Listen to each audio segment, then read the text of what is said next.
Hello, AAA students. Hope you all are doing well and your preparation is going well. Now you are just left with 3 days in your exam day. As today is Friday, then tomorrow Saturday, and day after tomorrow it is Sunday. And on Monday, you guys have your AAA exam. So best wishes for your AAA exam. Before your AAA exam, there is a quick recap video of entire AAA paper structure, like how many questions are there and what should be your approach before starting the question. In this lecture, I will explain each and everything which is very important for your AAA exam. So before appearing in your exam, it's my humble request, please try to watch this video. Okay, in this video, I will explain the questions which will be tested in your AAA exam, which is on the Monday. So what's your approach and how you should go with the questions in your exam? Let's start with this. Structure of AAA paper, AAA exam structure tips. So there are important points which I have written for each three questions. You all know there are three questions in your AAA exam, section A and section B. In the section A, there is a 50-mark question. Out of 50 marks, 10 marks are for the professional skills, then remaining for the answer. And in the question 2 and 3, they contain 25 marks each. So out of 25 marks, 5 marks are for the professional skills and 20 marks for the answer for the question 2 and question 3 as well. So important points, question number 1 covers 50 marks, 10 marks are professional, whereas the 40 marks for the answer. Part A usually comes for the business risk. It is mandatory if I talk about the 80%, means 80 times in your AAA exam, the part A come on the business risk. Part B for the significant audit risk and risk of material misstatement. Part C for the procedures. And Part D, most of the time, it should be from the ethical issues or matters to be considered. Matters to be considered with respect to planning and continuance of the new client or new service from an existing client. Now, structure of the question number 1 is given below. If any of the student don't know, then in the question number 1, you have to write a briefing note. So how to write a briefing note? Because briefing note structure will give you the professional skills mark as well. So first you have to write the heading of briefing note, then to whom you are writing this briefing note, of course, to the engagement partner. So, in the question number 1, when you start reading the exhibit 1, partner's email or partner's note, in which the partners also send you a briefing note. So, in that briefing note, the two was audit manager, means from the partner, the briefing note was sent by the partner to the audit manager. Now, when you are writing the briefing note, so you are an audit manager and you are writing it to the engagement partner. So from the question, the to will become from in your answer and the from in the question will become to in your answer. So now you are writing it to the engagement partner. So in the to, you have to write the engagement partner name. From audit manager name, subject planning of audit, date 30th September. If there is a date given in the question, so you have to write again. If there is no, then no need to write it. Then introduction heading. Now, most of the students have sent me their scripts multiple times. I have mentioned that your introduction is too lengthy. Please keep it precise. How to write a precise introduction? You should have to start with this briefing note addresses the part A business risk, part B significant audit risk or significant risk of material misstatement. In the part C, audit procedures, and part D, if there is ethical issues or matters to be considered. So you have to write your introduction like this, that this briefing note addresses the business risk, significant risk of material misstatement or audit risk, audit procedures, and ethical professional issues. Once you are done with the introduction, then you have to start writing the part. So part A usually comes on the business risk. So you have to write the business risk heading. Then most of the time business risk question covers 10 marks. So you have to write 5 business risk because one business risk will give you 2 marks. So 10 divided by 2, 5. So you have to write 5 business risk. Okay. The intro, the punchline for the business risk you have to copy from the exhibit. Once you pick the punchline, copy it and then paste it in your answer. Make sure you write specific headings to the each business risk as well. Once you paste the punchline from the question, then you have to write on it why and how it is a business risk, how it will affect the entity's business. Once you write these things, then you are done with the one business risk. Okay, there is one important point. No need to link all the business risk with the profitability, with the cash flows, with the liquidity, with the revenue and expenses. Okay. Make sure your business risk cover these aspects as well. Market share means your share price go down, reputational loss, going concern issue, or significant fine penalties, loss of customer, loss of supplier. So these areas should be covered in your business risk answer. So how you have to write 5 business risk? Make sure you write proper heading for each business risk. Once you are done with the business risk question, then you have to move to the part B, which should be significant audit risk and risk of material misstatement. Once you write the heading of significant audit risk or risk of material misstatement, then you have to write the materiality, as materiality will give you 3 marks.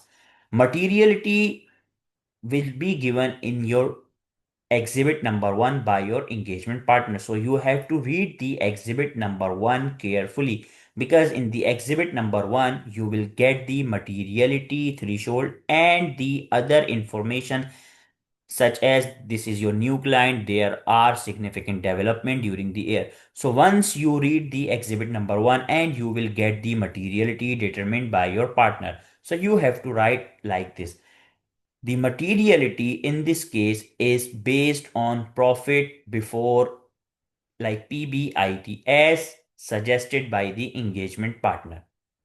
Now we all know for PBIT the percentages are 5% lower end and 10% for the higher end. So after that you have to write that the materiality at the lower end is 5% of PBIT, whatever the figure is, you have to write it. And at the higher end or upper end, the materiality at 10% is whichever the amount is. Once you write this line, then you have to pick any of the materiality threshold. It's my suggestion to always go with the lowest materiality. Or if you are not go with the lowest materiality, means 5% of PBT, then choose the mid percentage, 7%. Do not need to select the 7.5, 6.5. Okay, choose the 7 or 5 percentage. Once you choose the lower end or mid end, then you have to write the judgment why you are selecting 5% or 7%. There are other factors on which you have to write your answer, such as this is a new client. So if it's a new client and a listed entity, so there is a high regulation, higher risk. So whenever there is a high risk, materiality threshold should be lower. So you have to write your judgment like this in order to justify the threshold which you have chosen. Once you are done with the materiality paragraph, then you have to start writing the audit risk or risk of material misstatement. Okay, let's say the question on the risk of material misstatement and significant audit risk covers 25 marks. So out of 25 marks, you are done with the 3 marks for the materiality. So now you are just left with 21 marks. So usually the significant audit risk or risk of material misstatement will give you 3 marks. How 3 marks? I will explain it later. So now you are left with 21 marks, and One audit risk or one ROMM gives you 3 marks. So 21 divided by 3 is 7. So it means you have to write 7 audit risk or risk of material misstatement. Then you have to read the exhibit and pick the audit risk or ROMM.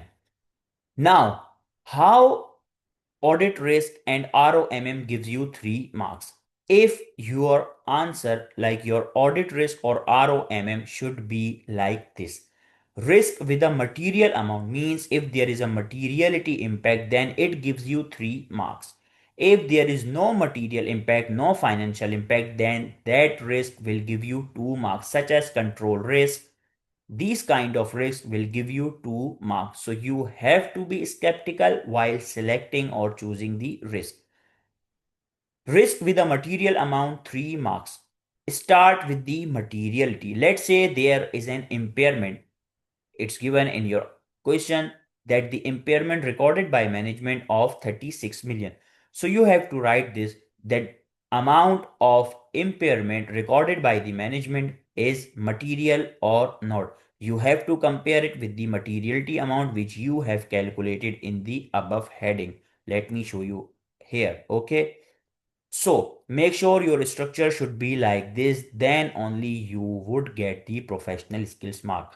So start with the materiality. Once you write the materiality, either it's material or not. Then accounting treatment. Accounting treatment means what is the accounting treatment of the impairment. As per IAS 36, impairment is recorded when there is an indicator. Impairment is recorded by comparing the carrying amount with recoverable amount. Carrying amount should be higher than the recoverable amount, and recoverable amount is the higher of fair value less cost to sell or value in use. So this is the accounting treatment. Then of course there will be an issue. The issue is management is not calculating the correct value in use or fair value less cost to sell. That's why impairment amount is understated. So once you pick the issue, then you have to write the issue in your answer. After that, you have to write the risk and the impact. What is the risk? Risk is that the impairment is not recorded correctly. Therefore, the financial statement are understated. Understated in the sense that if the impairment is an expense, and if the expense is understated, so your profit will be overstated and your assets will also be overstated. So you have to write like this. Once you write all the 7 risks, then you are also done with the risk question. But most of the student forget to write the conclusion. In the audit risk and ROMM, it's mandatory to write a conclusion. If any student misses the conclusion, then you will lose professional skill marks as well. Then you guys know better than me the failure at 48 or 49. So if you want to bypass this thing, so you have to write the conclusion. Make sure your structure should be like this, which I have or I will explain in this lecture.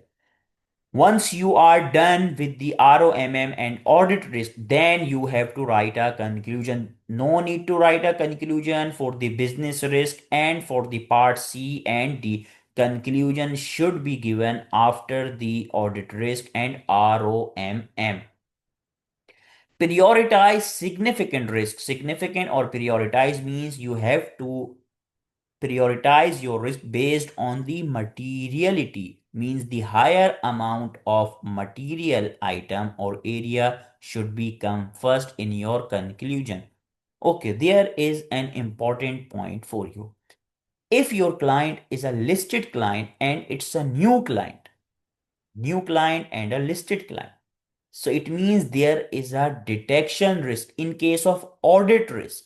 I am again repeating, if it's a new client and the examiner asks you to write an audit risk, then there is a detection risk. Detection risk is the most significant risk which always comes first. Okay. Now, part C, audit procedures. Make sure your procedures should cover these 4 things. CASP. C means case specific. The wording you are writing should be from the case specific. A means action. There should be an action. S means source. The document you are obtaining or you are reviewing should have a source. P means purpose. What is the purpose to review these documents? Let's say you are writing that review the sales invoice. Now review is your action. Sales invoice is the source, means document. Review the sales invoice. Now where is the purpose? The purpose is to confirm the sales price, to confirm the sales quantity. So these are the things which should be present in your procedure, then only you will secure marks. Use verbs review, recalculate. If you are recalculating the management's calculation to ensure the accuracy. Correspondence, if you are communicating with any customer in case of legal issue or in case of penalty fines. Discuss with management or insurance company or legal advisor. Inquire means reasoning. 1 to targeted procedures per risk. Now part D, if ethical and professional issues. Identify threats, self-interest, familiarity threats. Okay, if the examiner asks you to write actions or not, make sure it is mandatory to write the actions, even the questions specify it or not. It is mandatory to write the actions in case of ethical and professional issues questions. And the actions should be in the bullet points, means it should be like a procedures. Now, these are the 5 to 6 ethical issues which you can get in your question. Self-interest threat. Self-interest threat arises when there is an issue related to fee, gifts, and hospitality. Loan from or to means you are obtaining or providing a loan to client. Also purchase of goods and services from an audit client. If there are these indicators, then it results in a self-interest threat. Self-review threat. Recent service with an audit client means you just joined the audit firm. Previously, you were appointed or you were working for the audit client. Now you are joining the audit firm. So recent service with an audit client, review on work, loan of personal non-assurance service to client. If these are the indicators in the question, then this can result in self-review threat. Intimidation threat. Pressure, undue influence, tight deadline. Advocacy threat means promoting client business interest or business with the client. Familiarity threat, close relationship with client, long-term association with client means you are serving the same nature of client for the last 3 to 5 years. Management threat, this is one of the most significant threat which can't be reduced by any safeguard. Management threat means doing the managerial work such as hiring or firing means management ask you to appoint HR manager or non-executive director for your client. Also, designing and implementation of internal controls. Now, in the question number 1, the professional marks are like this. Professional marks will be awarded for the demonstration of skills in communication, analysis, and evaluation. Professional skepticism and judgment and commercial acumen in your answer. So communication means use appropriate briefing note, report, clear heading, subheading, intro, and conclusion. Begin with a concise intro outlining what the notes report cover. Language must be professional and audience specific, direct, and relevant to the engagement partner. Structure content logically, risk based, or importance close with a clear conclusion. Analysis and evaluation. Contextualize everything, use scenario details to assess financial, ethical, legal, regulatory issues. Investigate, locate key facts, calculate materiality, perform analytical procedures. Evaluate, appraise impacts and trade-off, draw conclusions and link analysis to action recommendations. Now, professional skepticism and judgment. Question and challenge assumptions, estimates, data reliability, apply spectrum of risk, reflect on sufficiency of evidence, justify priority ranking in conclusion. Commercial acumen, understand client context, business model, sector, external environment factors, identify business risk. Now, important point for question number two. Question number two cover 25 marks. A, 5 marks are professional, whereas 20 marks for the answer. B, part A usually comes for the acceptance matter. Acceptance relating to matters to be considered in case of acceptance of a new client or acceptance of a new service from an existing client. Or the part A can also come about the quality issues ISQM 1, 2 and ISA 220 revised. Part B, block 4, I am predicting this time it could be from PFI, forensic due diligence or sustainability report. Means block 4 topics. Now, structure of the question number 2 is given again in the question number 2. There are 5 professional marks which we have covered in the question number 1 as well. So, I have not written down the same thing again. Now, part A, evaluate the matters to be considered before accepting the engagement. If this question tested in your exam, so how you have to write your answer? First, you have to write the heading matters to be considered. After that, your point should be around client screening, means know your client, KYC. As an audit firm, if this is a new client, make sure client screening should only possible if this is your new client because you don't know about this client previously. As an audit firm, if this is a new client, you have to ensure proper understanding and evaluating the client integrity to ensure whether client is involved in illegal activities such as money laundering, tax evasions, or negative publicity. Why we are performing the client screening? As if you have not evaluated the integrity means client screening, then your professional liability will at stake. Remember, if anything is not done with due diligence, then it will affect the auditor's professional liability. Block 1, topic number 3. Competency. You should also have to evaluate your competency.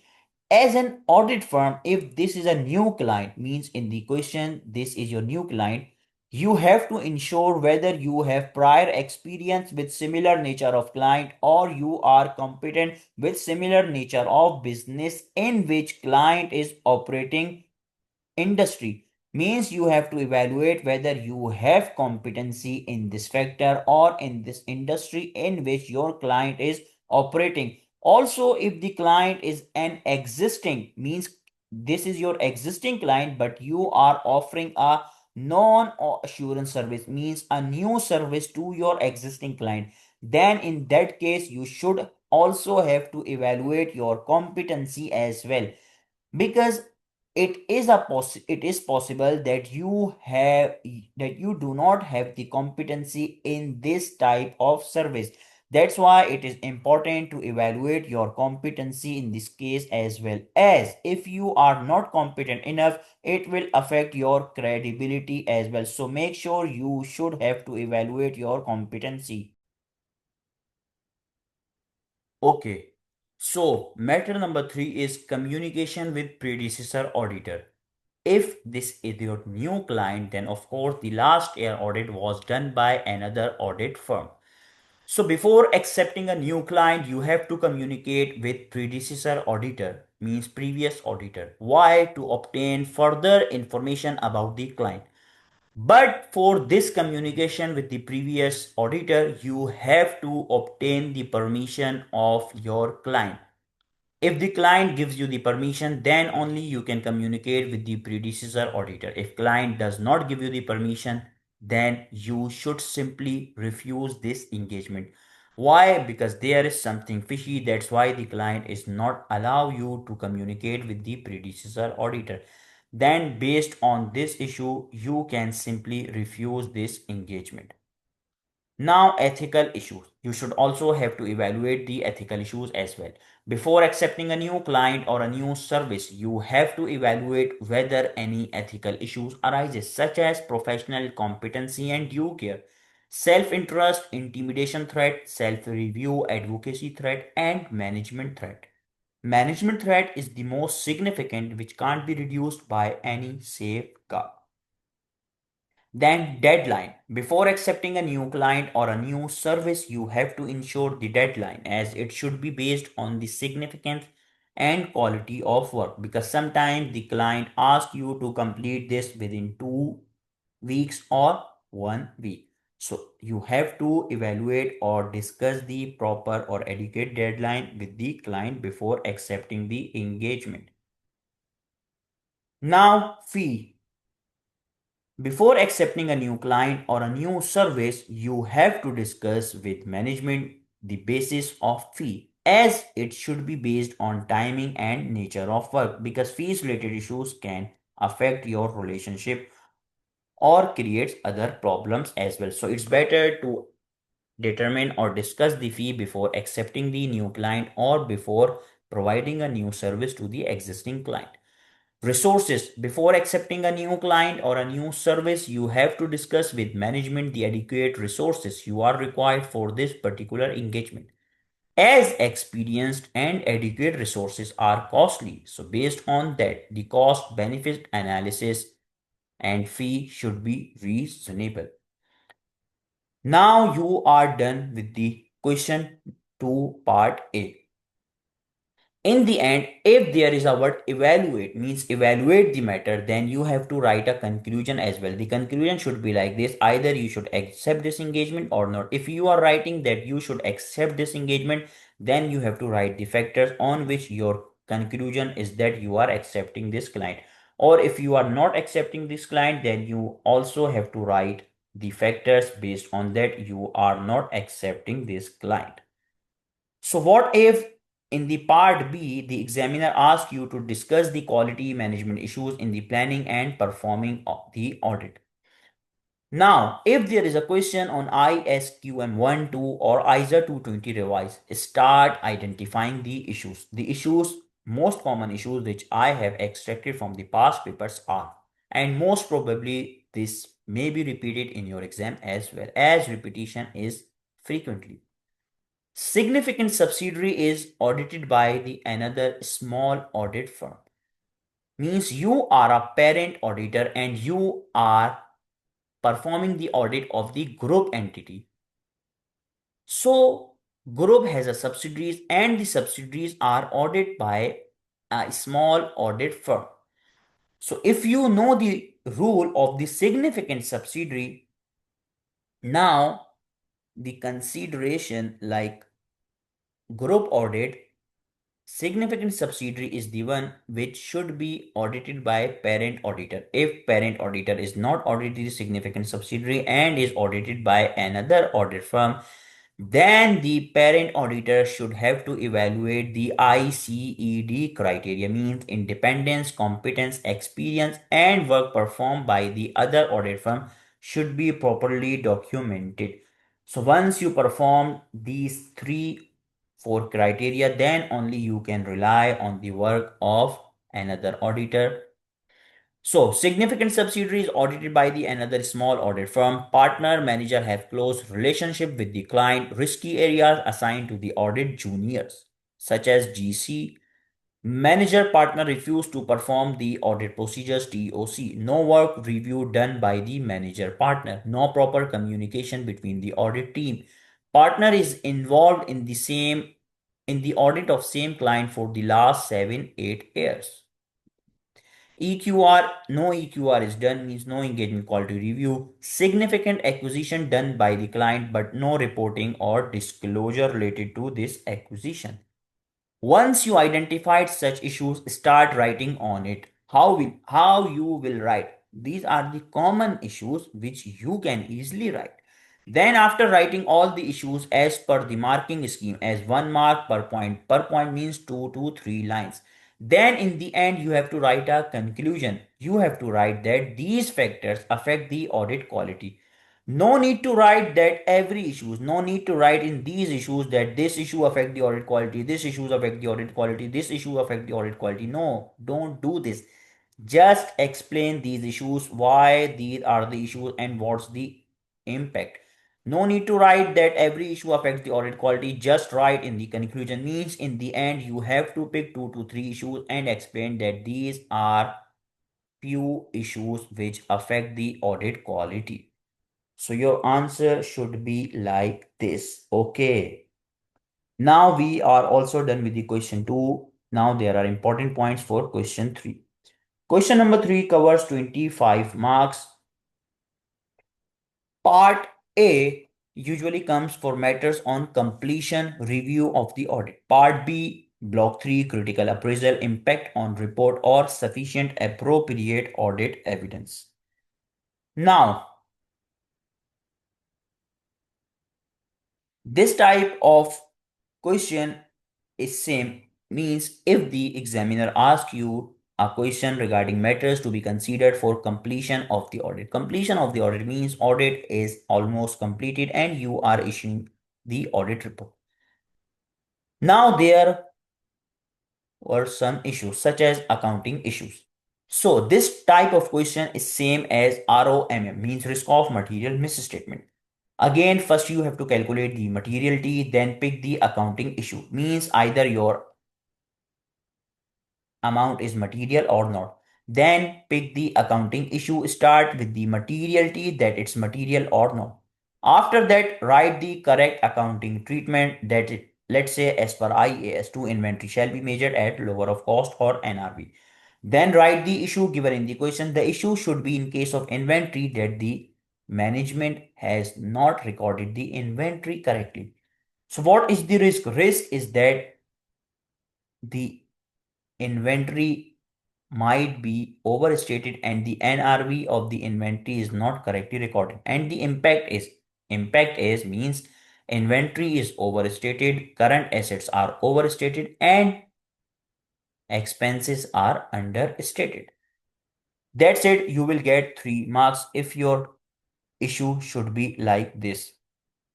After that, if examiner asks you, to write evidence, then please be attentive as mostly students got confused between evidence and procedures. How to write an evidence? Start evidence with copy of document. Use copy. Do not write review and lease agreement.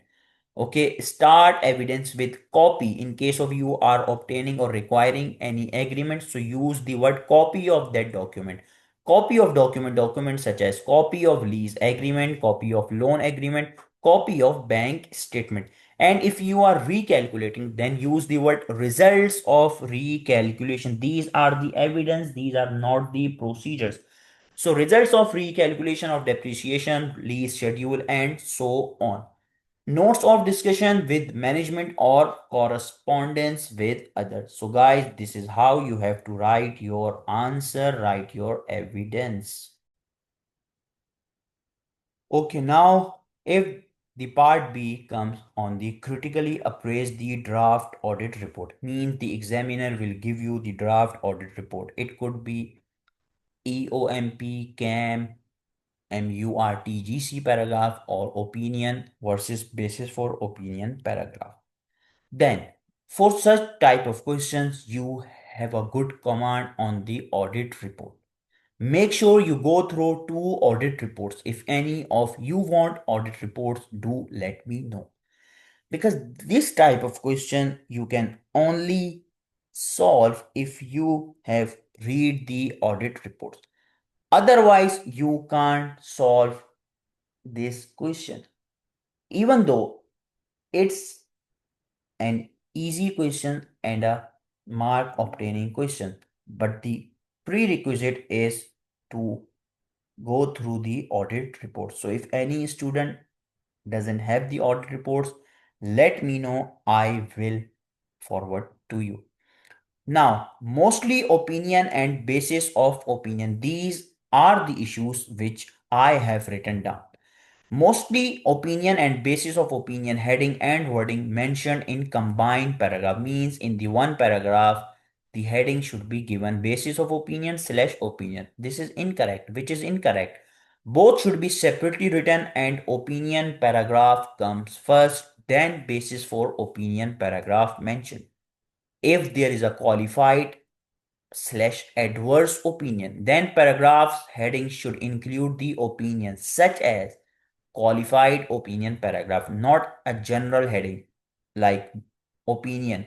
It should be qualified opinion paragraph if the report is modified, or basis for qualified opinion paragraph.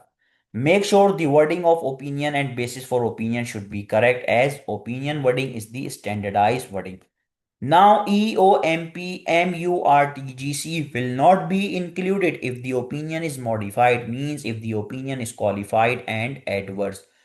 MURTGC EOMP will only be included if the opinion is clean, mean unmodified opinion. Then CAM, key audit matter, is included only in case of listed entity.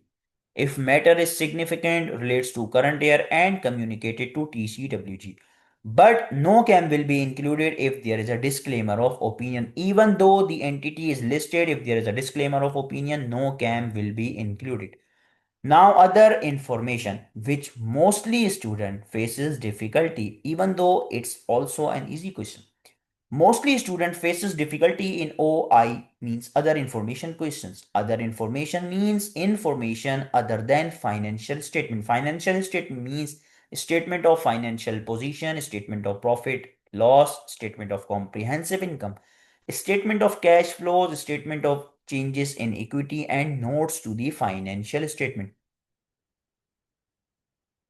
If any information given you apart from these five, then this is other information. Okay. But okay, if any information is given other than these five components, then it's an other information. Auditor is not responsible to express an opinion on other information. But if there is any inconsistency between the other information, inconsistency means, let's say, the chairman's review report or the director's report present that the profit is increased by 5% and the draft financial statement shows that the profit is decreasing. So it means there is an inconsistency between the other information and the financial statement. Then we as an auditor should discuss with management to resolve this inconsistency. We do not express an opinion, we should request management to resolve it. If management refuses to resolve it, then communicate to TCWG that this unresolved inconsistency can result in other information paragraph in the audit report. It means if management is not going to correct it, then we should ask the TCWG and told him that we will include an other information paragraph in the report if the inconsistency is not resolved. If still unresolved, then for the users of the financial statement, remember liability in tort, we are also responsible to the stakeholders. We are not just responsible to the shareholders. So, for the users of the financial statement, auditor include in the other information paragraph about this inconsistency in the audit report, which comes after the basis for opinion and before the auditor's responsibility paragraph. So that's it guys. I have tried to cover everything which is possible for your upcoming exam. I am again repeating, after this document or after this lecture you will not face any difficulty in writing your answer in a structural way. So guys, take care and best wishes for your exam. If you are still facing any difficulty in or any confusion in any topic, please feel free to contact me. Take care and goodbye.